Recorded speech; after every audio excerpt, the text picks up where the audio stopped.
Hello বন্ধুরা, কেমন লাগছে তোমাদের এই কাশ্মীর সিরিজটা?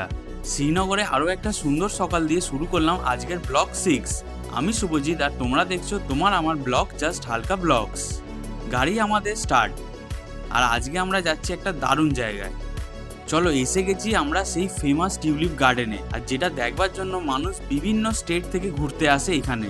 কাশ্মীর এলে আর টিউলিপ গার্ডেন দেখলে না, তাহলে তো তোমাদের ট্রিপটা ইনকমপ্লিটই রয়ে যায়। ভেতরে যাওয়ার পর লুকটা ঠিক এমন, যেদিকেই দেখবে খালি টিউলিপ আর টিউলিপ হয়ে রয়েছে চারিদিকে।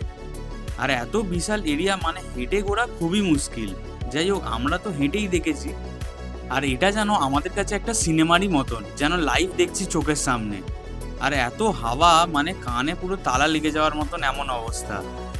এই গার্ডেনটা মাত্র 30 থেকে 45 দিন পর্যন্ত খোলা থাকে। সম্পূর্ণটাই ডিপেন্ড করছে ওদের ট্রাস্টের ওপরে। সত্যি বলতে মানে কিছু সময়ের জন্য তোমরাও হারিয়ে যাবে এই সুন্দর পরিবেশে। সব দিকটা কালারফুল, পুরো একদম জাস্ট স্পিচলেস। ভিড় খুব ভালোই ছিল, আর সবাই প্রায় কলকাতা হাওড়া থেকেই লোকজন গেছিল। মাঝখানে একটা লম্বা ঝর্ণা করা আছে, যেটা এই গার্ডেনটাকে আরো সুন্দর বানায়। ড্রাইভার দাদা বলল আমাদের এরিয়ার একটা মার্কেটে নিয়ে যাবে, তাই আমরা বেরিয়ে গেলাম সেই উদ্দেশ্যে। কারণ আমাদের অ্যাকচুয়ালি সেদিন ডাল লেকে শিকার রাইড নেওয়ার কথা ছিল। বাট তোমরা জলটা যত শান্ত দেখছো, অ্যাকচুয়ালি সেটা কিন্তু শান্ত না, যখন তখন পাল্টি মেরে দিতে পারে, তাই শিকার রাইডও অফ ছিল সেদিন। সত্যি এই নীল কাঁচের মতন ঠান্ডা জল আর পাহাড়ের এই কম্বিনেশন যেন আলাদাই ভাইব দেবে তোমাকে একটা। আমাদের bad luck, but next time একদম শিকার রাইড শিওর হবে। এবার আমরা চলে আসি সেই মার্কেটে, যেখানে কাজু, কিশমিশ, বাদাম, কেশর সবই পাওয়া যায়, খাওয়ার জিনিসও পাওয়া যায়। দেন আমি চলে আসি সেই মার্কেটের ভেতরেই এমন একটা প্লটে।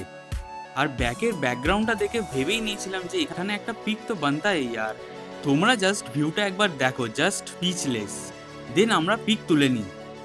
দেন আমরা চলে আসি লাল চক মার্কেটে।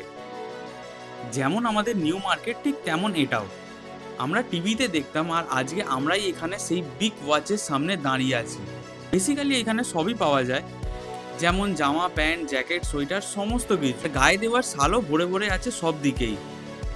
আর যা ভিড় কি বলবো, পা রাখবার মতন জায়গা থাকে না এই মার্কেটে, কারণ সবারই শপিং এখান থেকেই হয়।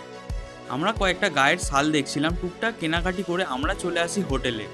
আজকের মতন এখানেই শেষ, দেখা হচ্ছে নেক্সট ব্লগে।